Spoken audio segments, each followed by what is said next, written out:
everyone says, And that she was it's this like even angel. dicks, even assholes in Hollywood would say she was the nicest person in the world, which again makes it. I mean, not that nice people shouldn't be killed, But too. you know, they're not that. Yeah. I mean, but yeah. she couldn't have been more of a. It couldn't have happened to a nicer person. And also was 8 months pregnant. Yeah, you know? exactly. So and you know, the others weren't as nice. Some of them, I'm not going to name names of the victims, but well, all of them. None of that. Obviously, that shouldn't happen. But to I any of think them. that's what, like, part of that, of like her being this kind of like the symbol of this, like- virtue. and then that feeling like, okay, and this is when it all ended. Yeah. You know, this is when literally, you know, the blood splattered everywhere and the whole dream of whatever was going on died. And that's part of the kind of like that mandala thing, a little bit of what I'm talking about, of this, whatever this cultural, like, I don't know, like myth that everyone has like latched onto about the Manson case, that, like, you know, it extends so much further back in the story about California. And it wasn't all peace and happy and loving, and then, you know, something flipped. I mean, even that house where they happened historically, you know, Cary Grant had lived there, and all these famous actors have been going to that house before the 60s, and Sharon and Roman moved in there. You know, Terry and Candace were in there before them on CLO. So it really was kind of like the center of this social Hollywood world of, well, the difference in the 60s was it was the intersection really of music, pop music, and movies, where you would see Mama Cass there just like you'd see Jane Fonda or something like that. Have you been in there? No, it was torn down. Actually, when I moved here, it was torn down sometime in the mid 90s, but when I started this, the new thing had gone up. Yeah. That really ugly structure. It's in the book. I took Rudy Altobelli, who owned the house. That is actually one of my favorite parts of the book. When I take him up there, or just all the. Or just you meeting that guy at Musso and Frank's, and like you did a very vivid description of him. I think drinking like Gibson. You're paying for a series of Gibson. He drinks it because he's like an old sort of Hollywood. So Is he Jewish? No, Italian American. God damn it. Yeah. But well, whatever. An old kind of Hollywood queen guy. Oh yeah. No, he was completely out. Yeah. From the minute he couldn't hide it, so he'd never pretended to be anything than he was, and he was very sexually aggressive in Hollywood. And then when I would take him out, I'm like, Rudy, still? Oh my God, he would slap the waiter's ass. Not at Musso and Frank's. I was going to say Musso. No, but I would take him to other restaurants, and if we had a younger waiter, I'm like, oh God, after 2 drinks, he's going to start groping them. Rudy, don't grope him. Don't grope him. I mean, was that because you had some experience interviewing a lot of Hollywood people before, but I feel like that is like from a different era. Oh yeah. No, that world of, they were really the peripheral world. I mean, Rudy was an agent, and when I met him, he had lost everything. He had lost that house, which was his dream. Like, so I have the scene where I drive him up there for the first time since he'd left it like 5 or 7 or 8 years before. And he literally had a panic attack. We got right before the gate. And he's like, go. And he's like, I'm like, are you having a stroke? He goes, just drive away. God damn it, drive away. And he was crying. And he just got so overcome. But, I mean, I don't think I put this in the book. He told me this, and he's dead now for a number of years. He probably wouldn't care. And so the way he survived was Jack Nicholson, Bobby Darin, Dick Van Dyke, one other actor who he'd represented decades before, still paid him money. They loved him. Yeah. And he was not an easy guy to love. I mean, he had but Nicholson, he ran Nicholson's estate, his house, for a number of years until he got in some trouble there. Probably, he never told me exactly what happened, but I'm sure he sexually harassed a young man there or something. Yeah. And Nicholson finally said, you can't work with me. You can't run the house anymore. But he still sent him checks. Wow. And that's how he lived, till he died. But he was a whole different world of... Well, I noticed a copy of, I think, Hollywood Babylon when I walked in here. Over in that Okay, I'm not hallucinating. Kenneth Anger. But I read that when I was a kid, and So I was did just like, Jesus Christ. And the funny thing is, like, I'm not even a really big movie guy, but I was like fascinated by all of these freaks gathered in one place. I tried to interview Kenneth Anger, and who wrote Hollywood Yeah, Babylon, and he would not talk to me. Because he was he was involved with Bobby Beausoleil, one of the killers, and he was there was an art gallery exhibit of something. Did he draw or paint, or I can't remember. For some reason, he was at this opening. Yeah, and I knew the two guys he lived with, these two young guys who were Manson friends. Yeah, and they said, "Come and we'll introduce you, and maybe he'll talk." This is probably like 2001 or something, and he politely said, "I don't want to talk to you, sorry," and then just. I met him when I was like a teenager. Right, met him. It's not like I was a very friendly situation, but I saw.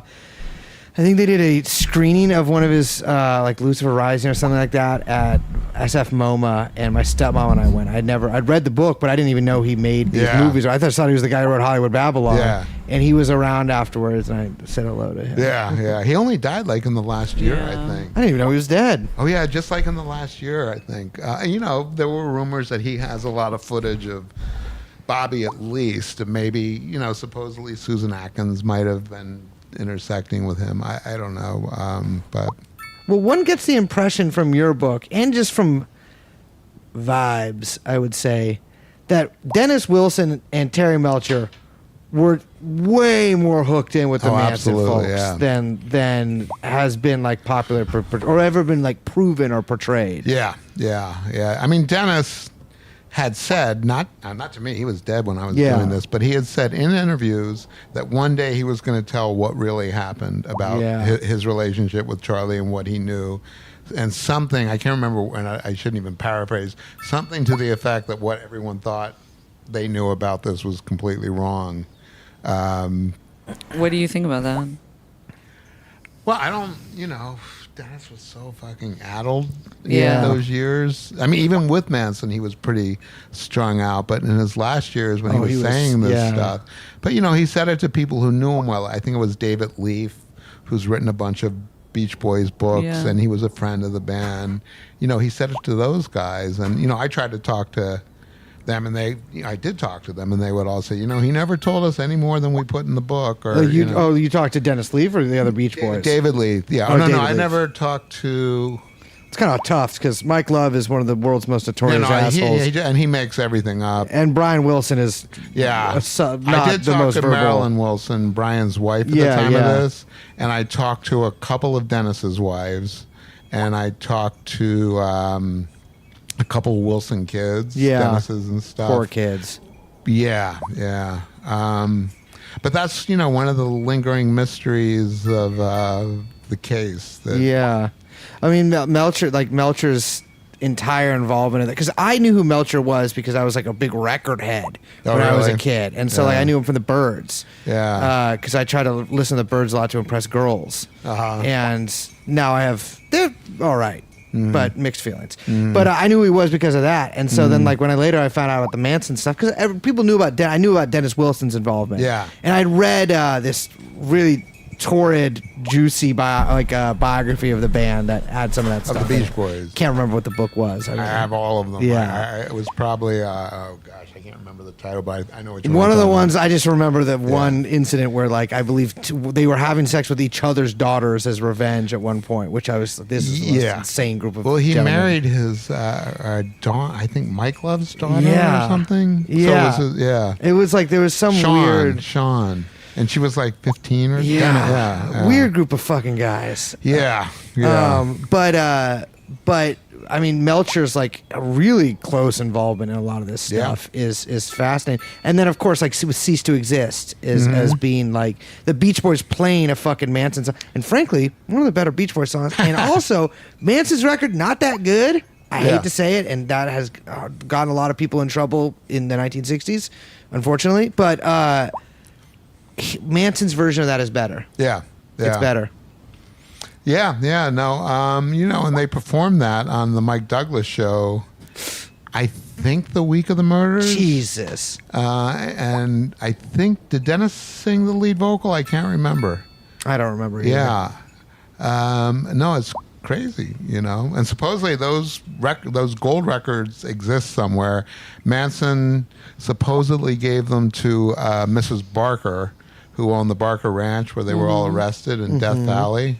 I hear from all these collectors and stuff, and somebody told me they had a lead. I mean, I don't care about that stuff so much, but they told me that they were close to acquiring the gold records that Manson had gotten from Dennis in lieu of payment.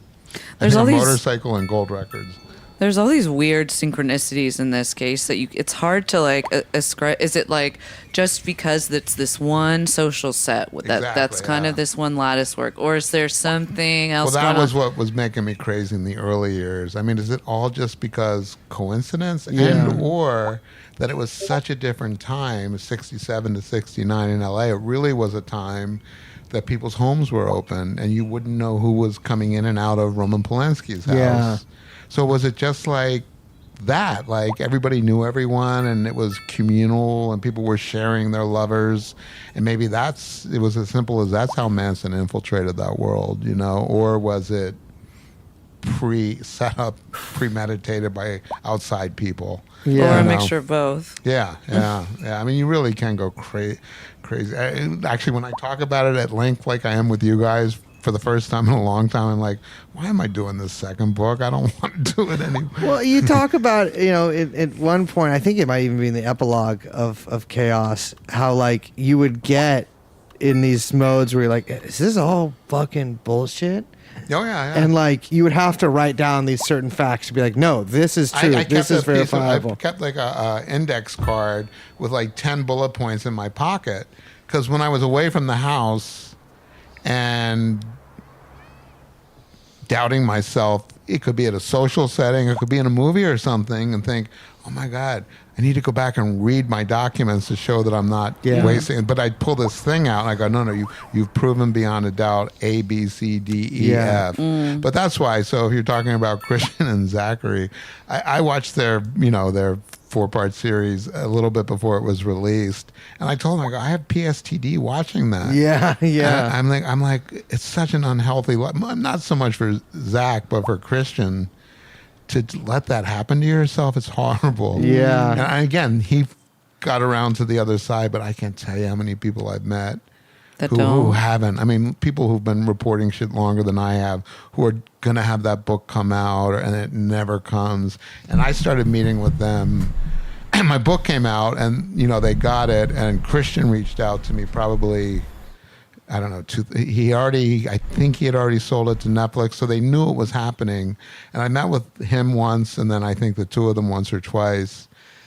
And I've told them this since. I said, I really didn't think you were going to ever be able to present that story. Yeah. Because it's so fucking... I mean, you think mine is confusing?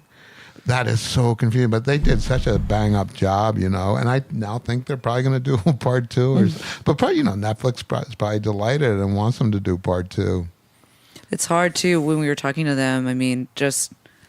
the fact that Christian looks so much like that's Danny. So weird. Well, and because you're already putting yourself when you're. I mean, this is. I'm guessing. I don't want to like project this on you.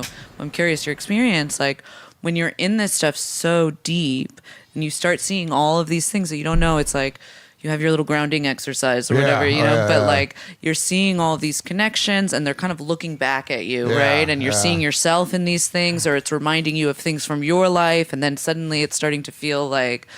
Maybe it's all